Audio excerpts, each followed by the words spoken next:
이와 같은 이유로 덕분이네는 프랜차이즈 브랜드를 선택할 때에는 아무리 비싸도 그 분야의 1등 브랜드만 하라고 합니다. 프랜차이즈는 기획 당시부터 돈을 많이 벌어야 하기 때문에 타겟의 범위가 넓습니다. 그래서 프랜차이즈는 전국적인 상권 분석팀과 부동산 중개인 연결망을 가지고 있어야 합니다. 결국 손님이 프랜차이즈에 관심을 가지게 하려면 이슈가 있어야 되고, 그 이슈는 광고와 마케팅으로 만들어진다는 겁니다. 오로지 자신의 실력을 믿고 제대로 된 투자를 해서 뚝심을 갖고 밀고 나간 거죠. 우영우만의 보편적인 착한 감성이 시청자의 마음을 울리고, 감동을 받은 그 사람들이 스스로 마케터가 되어 이 드라마 너무 좋다고 알리고 다닙니다.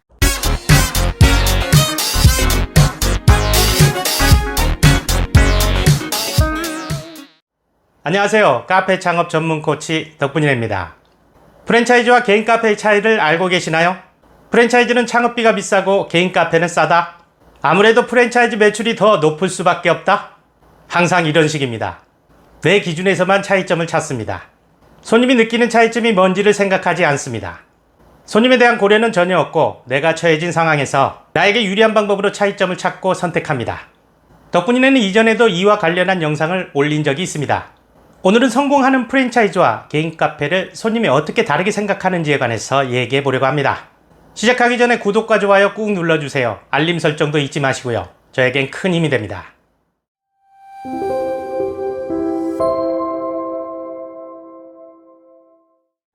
오징어 게임은 넷플릭스에 현존하는 최고의 시청 시간을 자랑하는 1위 드라마입니다.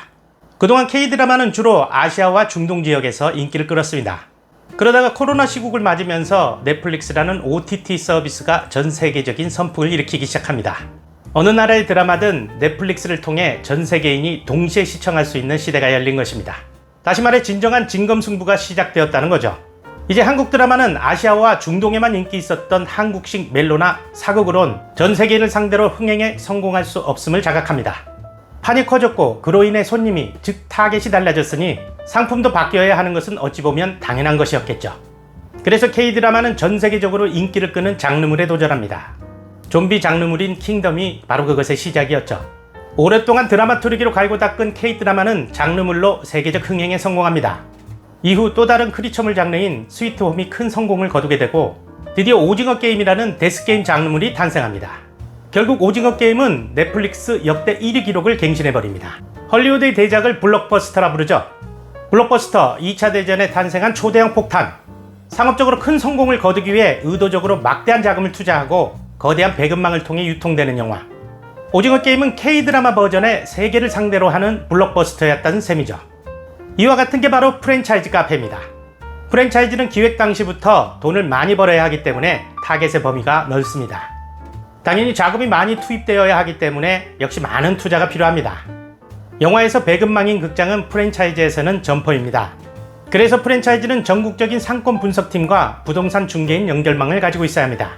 자, 이렇게 성공하는 프랜차이즈를 손님들이 보면 어떻게 생각할까요? 오징어 게임에서 이정재 씨와 이병헌 씨가 나오고 서울 시내 곳곳에 광고를 하면서 이슈몰이를 하듯이 프랜차이즈 카페도 유명 배우의 광고와 경쟁력 있는 메뉴가 이슈를 만들어내면서 관심을 가지게 됩니다.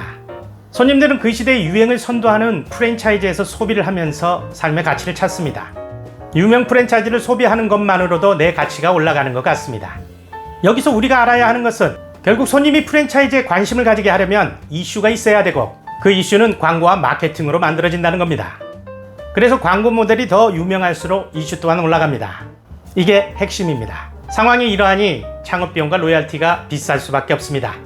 물론 매장마다 손님이 꽉꽉 차는 것은 당연합니다. 이와 같은 이유로 덕분이네는 프랜차이즈 브랜드를 선택할 때에는 아무리 비싸도 그 분야의 1등 브랜드만 하라고 합니다. 그 돈이 없다면 당연히 그림의 떡이니 지금은 포기하고 돈을 모아야 합니다. 그런데 많은 분들이 그렇게 하질 못하고 프랜차이즈 같지 않은 프랜차이즈에 현혹돼서 실패하고 맙니다. 정보공개서를 등록하고 가맹점을 내준다고 다 같은 프랜차이즈가 아닙니다. 카페는 하고 싶은데 경험이 전무하고 그래서 프랜차이즈를 해야만 할 것 같은데 1등 프랜차이즈는 너무 비싸고 깐깐해서 엄두가 나질 않습니다. 그렇게 내 예산에 맞고 친절한 프랜차이즈를 찾다 보면 결국 가맹비와 교육비를 면제해주고 인테리어비를 지원해주고 로얄티를 면제해주는 곳일 겁니다.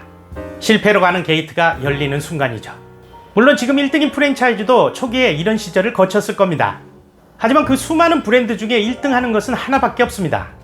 그것도 한번 1등 하면 수년을 갑니다. 우리가 초기에 그런 프랜차이즈 브랜드를 맞출 확률이 과연 몇 프로나 될까요?